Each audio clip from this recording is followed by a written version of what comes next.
Ya, Assalamualaikum warahmatullahi wabarakatuh. Perkenalkan, nama saya Asrofi Ana Mahendra dari kelompok 11 Praktikum Sistem Basis Data. Jadi di sini saya akan menjelaskan tentang praktikum modul 3 Sistem Basis Data. Jadi untuk tujuan praktikum ini yaitu satu, dapat memahami dasar-dasar SQL Server termasuk struktur database atau tabel, kolom, indeks, kunci, cara penyimpanan dan pengelolaan data serta jenis-jenis hubungan antar data.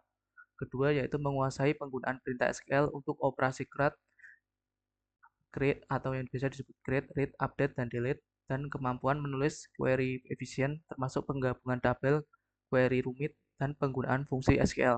Yang ketiga yaitu mampu merancang dan mengimplementasikan database mulai dari sebuah sketsa visual atau ARD hingga mengimplementasikannya ke dalam database yang fungsional. Lalu yang keempat yaitu mengintegrasikan SQL Server dengan aplikasi Windows Form menggunakan Visual Studio dan bahasa C#, termasuk menghubungkan database dan melakukan operasi CRUD melalui aplikasi. Lalu yang kelima yaitu mengembangkan aplikasi Windows Form sederhana yang terhubung dengan SQL Server dan memahami langkah-langkah pembuatan aplikasi dan penerapan konsep database dalam pengembangan perangkat lunak. Untuk alat bahannya yaitu ada PC atau laptop, dua Microsoft SQL Server Management Studio, lalu Microsoft Visual Studio. Lalu yang selanjutnya yaitu dasar teori. Yang pertama ada C#. C# merupakan suatu bahasa pemrograman modern yang bersifat general purpose, berorientasi objek dan yang dapat digunakan untuk membuat berbagai macam program seperti web app, desktop app, mobile apps, dan game di atas arsitektur Microsoft Net Framework. Bahasa C# ini memiliki kemiripan dengan bahasa Java, C dan C++. Bahasa pemrograman ini dikembangkan oleh sebuah tim pengembang di Microsoft yang dipimpin oleh Anders Hegberg, seorang yang telah lama malang melintang di dunia pengembangan bahasa pemrograman karena memang ialah yang membuat Borland Turbo Pascal, Borland DLP, dan juga Microsoft C++. Kini C# telah distandarisasi oleh European Computer Manufacturer Association atau ECMA dan juga International Organization for Standardization atau ISO dan telah menginjak versi 3.0 yang mendukung beberapa fitur baru semacam language integrate query atau LINQ dan lain-lainnya. Yang kedua yaitu adalah Microsoft SQL Server. Microsoft SQL Server adalah sistem manajemen database relasional atau RDBMS yang dimana aplikasi dan alatnya dapat terhubung database SQL Server dan berkomunikasi menggunakan transak SQL atau TSQL. Dan menggunakan bahasa transak SQL sebagai bahasa utamanya, awalnya aplikasi ini dirancang untuk basis data skala kecil hingga menengah. SQL Server kini juga mendukung basis data besar dan dapat berkomunikasi melalui jaringan menggunakan protokol DDS, serta mendukung standar konektivitas seperti ODBC dan JDBC. Fitur-fitur unggulannya meliputi replikasi, pengelompokan basis data, meskipun pernah terkena serangan worm SQL Slammer pada tahun 2003 yang memenuhi kriteria internet secara global. Yang ketiga yaitu ada Visual Studio. Visual Studio IDE adalah platform yang dapat kita gunakan untuk mengedit, melakukan debug, dan membangun kode, lalu mempublish aplikasi. Microsoft Visual Studio sering digunakan untuk mengembangkan aplikasi, baik itu aplikasi bisnis, aplikasi personal, ataupun komponen aplikasinya.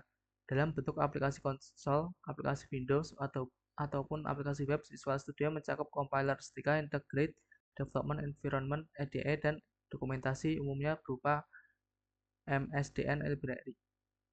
Compiler yang dimasukkan ke dalam paket Visual Studio antara lain Visual C++, Visual C#, Visual Basic, Visual Basic.NET, Visual InterDev, Visual C++, Visual G#, Visual Fork Pro, dan Visual Source Safe. Microsoft Visual Studio dapat digunakan untuk mengembangkan aplikasi dalam native code atau dalam bentuk bahasa mesin yang berjalan di atas Windows ataupun managed code dalam bentuk Microsoft Intermediate Language di atas .NET Framework. Selain itu, Visual Studio juga dapat digunakan untuk mengembangkan aplikasi Superlight, aplikasi Windows Mobile yang berjalan di atas .NET Compact Framework. Visual Studio kini telah menginjak versi Visual Studio 9.0.21.022.08. atau dikenal dengan sebutan Microsoft Visual Studio 2008 yang diluncurkan pada 19 November 2007 yang ditujukan untuk platform Microsoft.NET Framework 3.5. Versi sebelumnya Visual Studio 2005 ditujukan untuk platform .NET Framework 2.0 dan 3.0. Visual Studio 2005 ditujukan untuk .NET Framework 1.1 dan Visual Studio 2002 ditujukan untuk .NET Framework 1.0. Versi tersebut di atas kini dikenal dengan sebutan Visual Studio .NET karena memang membutuhkan Microsoft.NET Framework. Sementara itu, sebelum muncul Visual Studio .NET, terdapat Microsoft Visual Studio 6.0 atau VS 1998. Yang keempat yaitu ada ERD atau Entity Relation Diagram, yaitu gambaran grafis dalam pemodelan data yang menunjukkan bagaimana data terhubung satu sama lain dengan cara yang mudah dimengerti. Ini adalah alat penting untuk menggambarkan hubungan dan makna data dalam sebuah sistem. ERD terdiri dari dua jenis utama, diagram entitas dan diagram relasional. Terdapat beberapa notasi yang perlu dipahami dalam pembuatan ERD. Yang pertama yaitu ada entity, objek atau konsep yang datanya disimpan dalam database, contoh pelanggan, produk, siswa. Yang kedua yaitu ada relationship, hubungan antara entitas, misalnya siswa menghadiri kelas yang menghubungkan entitas siswa dan kelas. Misalnya yaitu ada C, ada atribut, informasi terkait entitas atau hubungan seperti nama pelanggan atau alamat pada entitas pelanggan. Selanjutnya yaitu ada kunci yang mengidentifikasikan entitas secara unik, contohnya ID pelanggan pada entitas pelanggan. Misalnya itu ada multi value yang memiliki beberapa nilai seperti nomor telepon pada entitas pelanggan. Dan selanjutnya yaitu ada komposit yang terdiri dari beberapa komponen, misalnya alamat mencakup jalan, kota, dan kode pos. Lalu selanjutnya ada derivatif yang nilainya dihitung dari informasi lain seperti umur, dihitung dari tanggal lahir pada entitas siswa. Yang kelima yaitu ada key, kunci dalam entitas relationship diagram atau RD adalah atribut atau gabungan atribut yang digunakan untuk mengidentifikasi sesuatu secara unik. Dalam ERD ada beberapa jenis kunci. Yang pertama adalah kunci utama atau primary key. Ini adalah atribut yang digunakan untuk membedakan setiap entitas secara unik. Contohnya nomor ID pelanggan di dalam data pelanggan. Contohnya nomor ID pelanggan di dalam data pelanggan. Selanjutnya yang kedua yaitu kunci asing atau foreign key. Ini adalah atribut yang menghubungkan satu entitas dengan entitas lainnya. Misalnya nomor ID pelanggan di dalam data pesanan yang menghubungkan pesanan dengan pelanggan. Dan yang nomor 6 yaitu ada relation. Hubungan ini menggambarkan bagaimana data terkait dan berbagai informasi antar entitas relation dan bahasa yang lebih sederhana. Yang A yaitu ada satu ke satu.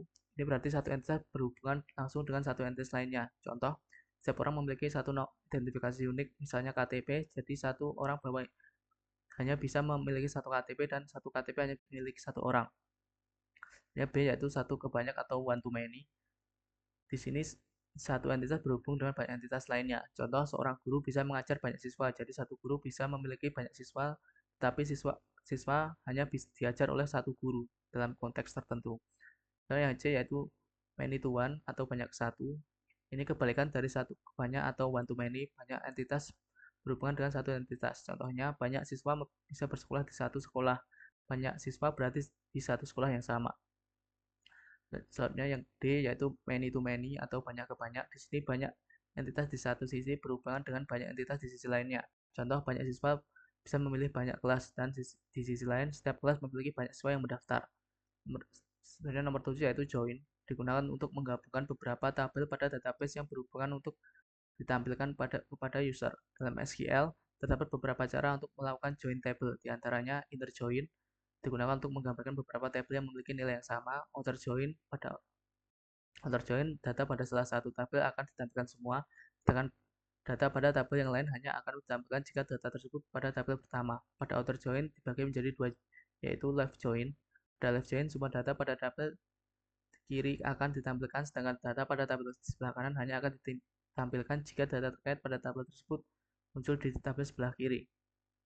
Right join, data pada tabel sebelah kanan akan ditampilkan semua, sedangkan data pada sebelah kiri hanya ditampilkan jika data terkait pada tabel tersebut muncul pada tabel sebelah kanan. 8. Operator. Operator dalam DBMS adalah simbol atau kata kunci yang digunakan untuk melakukan tindakan khusus pada data dalam basis data. Ini membantu kita mengambil, memanipulasi, atau memeriksa data. operator macam-macam operator, yaitu ada operator bedpin digunakan untuk menyaring data yang berada dalam rentang nilai tertentu. Misalnya jika Anda ingin mencari pelanggan yang berusia antara 18 hingga 30 tahun, Anda bisa menggunakan operator ini.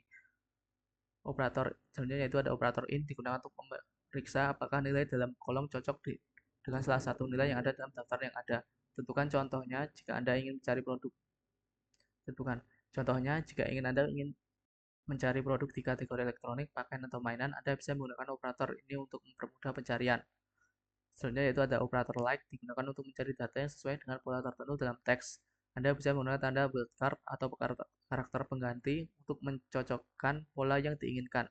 Misalnya jika Anda ingin mencari semua kontak yang nama depannya dimulai dengan John, operator ini bisa membuat mencarikannya. Selanjutnya itu ada langkah kerja. Untuk percobaan 1, buka Microsoft SQL Server Management Studio. Lalu untuk tampilan pertama akan keluar pop-up connect to server, isikan server name sama dengan username laptop kalian atau /SQL Express, kemudian klik connect. Lalu centang kolom server certificate. Lalu langkah selanjutnya yaitu membuat database baru dengan melakukan klik new query. Kemudian masukkan query, membuat database dan tekan execute. Bisa menggunakan shortcut F5 atau Fn plus F5. Selanjutnya yaitu membuat tabel mahasiswa dengan cara klik kanan pada database yang sudah kalian buat, lalu pilih new query, lalu masukkan query berikut. Berikutnya membuat tabel matkul dan mengetik perintah berikut ini. Lalu nomor 6 yaitu isikan data pada tabel dengan perintah format berikut untuk mengisi masing-masing tabel. Formatnya yaitu seperti ini. Lalu query tabel mahasiswa sesuai dengan nama anggota kelompok kalian. Setelah dua tabel terisi, hubungkan kedua tabel dengan menggunakan perintah alter table mahasiswa, add constraint, fk mahasiswa matkul, foreign key, id matkul, reference matkul, id matkul. Untuk melihat isi tabel yang telah dimasukkan, gunakan perintah select from mahasiswa, select from matkul. Output yang dihasilkan seharusnya seperti gambar berikut. Variasikan menggunakan beberapa jenis join seperti berikut: inner join, right join, dan left join. Dan menggunakan operator. Yang pertama itu operator in, operator bedpin, dan operator like. Selanjutnya analisis perbedaan output yang dihasilkan oleh masing-masing query pada langkah nomor 9 dan 10. Dan untuk percobaan 2, langkah pertama yaitu buka Microsoft SQL Server Management Studio dan beri nama seperti pada percobaan 1, kemudian klik connect, klik kanan pada folder database, lalu pilih import data tier application, klik next pada back introduction, lalu pilih browse pada bagian import from local disk, kemudian pilih file backup database yang sudah di-download dari drive praktikan yang telah disediakan, lalu klik next. Lalu beri nama database sesuai nomor kelompok praktikan dan format modul 3 percobaan 2 kelompok XX, yaitu kelompok kalian. Lalu klik next. Pastikan sort dan destination database sudah sesuai. Tunggu hingga proses import selesai, lalu klik close. Pastikan tabel instruktur kelas member dan pendaftaran sudah ada pada database. Bukalah Visual Studio, kemudian klik New Project, kemudian pilih ASP.NET Web Application.NET Framework. Kemudian beri nama project dengan format modul 3 kelompok XX dan pilih .NET Framework 4.8 serta lokasi proyek yang diinginkan. Kemudian pilih Empty dan klik Create. Kemudian klik pada Solution Explorer. Setelah itu klik kanan pada Project Add Web Form. Beri nama item tersebut dengan nama Member Management. Masukkan kode sebagai berikut pada Form Management ASPX. Klik Split pada tab di bawah untuk menampilkan view dari web form yang telah dibuat. Setelah itu, buka Solution Explorer, kemudian klik tanda panah untuk membuat file manajemen aspx.js. Kemudian isikan kode di bawah ini untuk mengatur kelompoknya pada web form. Setelah itu, buat web form lagi dengan klik kanan Project Add Web Form seperti langkah 11. Buat 3 web form dengan masing-masing bernama instruktur manajemen, kelas manajemen, pendaftaran manajemen, sehingga hasilnya akan terlihat pada Solution Explorer seperti ini. Kemudian masukkan source code yang tertera di bawah ini pada masing-masing file seperti pada langkah ke-12 dan 15. Instruktur manajemen ASPX.js,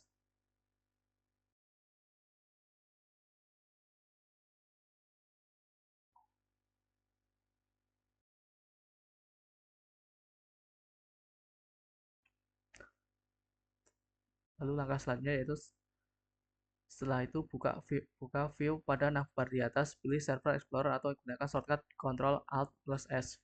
Kemudian klik connect to database dan pilih sesuai gambar berikut. Masukkan server name SQL kalian seperti langkah-langkah sebelumnya, kemudian checklist terus server dan pilih database yang tadi sudah dibuat. Kemudian klik OK. Setelah database berhasil terkoneksi, run IIS Express untuk melakukan build dan menampilkan web form pada browser. Hasil dari web form yang telah dibuat akan tampil seperti ini. Cobalah untuk melakukan interaksi pada web form yang telah dibuat dengan melakukan CRUD, kemudian amati hasilnya. Sekian tugas pengganti dari saya. Kurang lebihnya saya mohon maaf. Wassalamualaikum warahmatullahi wabarakatuh.